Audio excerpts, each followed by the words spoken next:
Tentunya kami sebagai pelaku usaha mengapresiasi atas segala upaya yang dilakukan oleh pemerintah.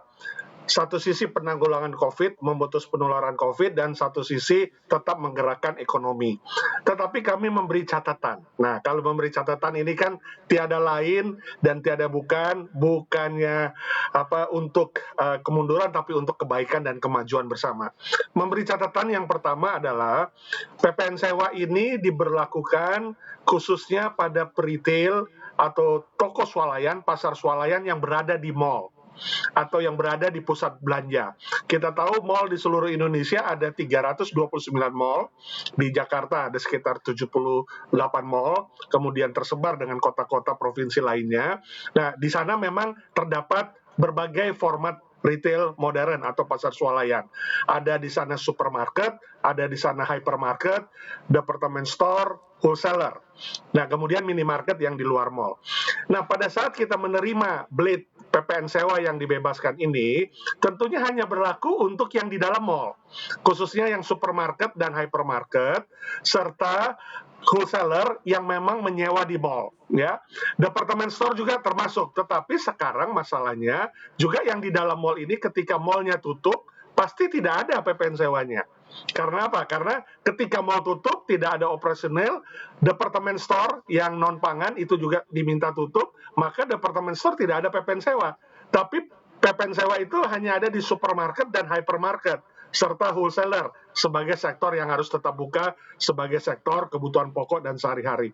Kemudian retail atau swalayan yang di luar mall, yang punya bangunan sendiri, yang punya gedung sendiri, punya toko sendiri, asetnya sendiri, tentu tidak ada PPN sewa karena di sana tidak ada melakukan sewa menyewa.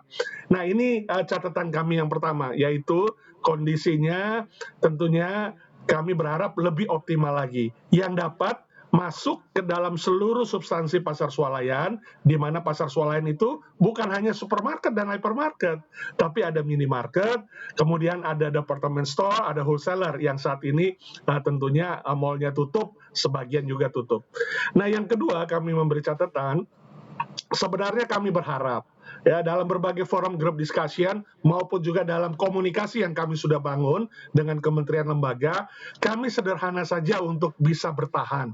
Yang pertama adalah adanya opsi atau stimulus untuk subsidi daripada listrik. Karena listrik ini menempati posisi hampir 30% dari biaya variabel kita, dan kondisinya sebelum pandemik, dengan pandemik, dan saat ini PPKM leveling masih sama. Tidak ada perubahan, ya tarifnya tarif komersial B2 dan itu cukup tinggi. Plus ada minimalnya, Mbak Monica. Jadi minimal ini yang merepotkan karena tokonya harus tutup tapi minimalnya harus jalan.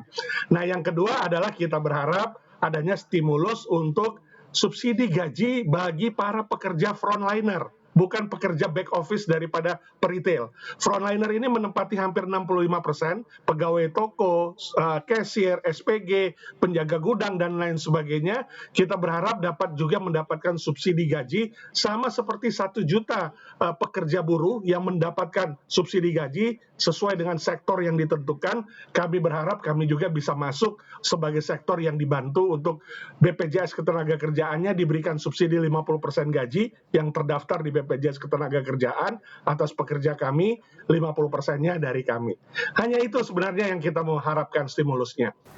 Untuk informasi lebih lengkap dan berita terkait, klik link yang ada dalam deskripsi. Dan jangan lupa untuk install aplikasi CNBC Indonesia di App Store dan juga Play Store. Jangan lupa subscribe ya.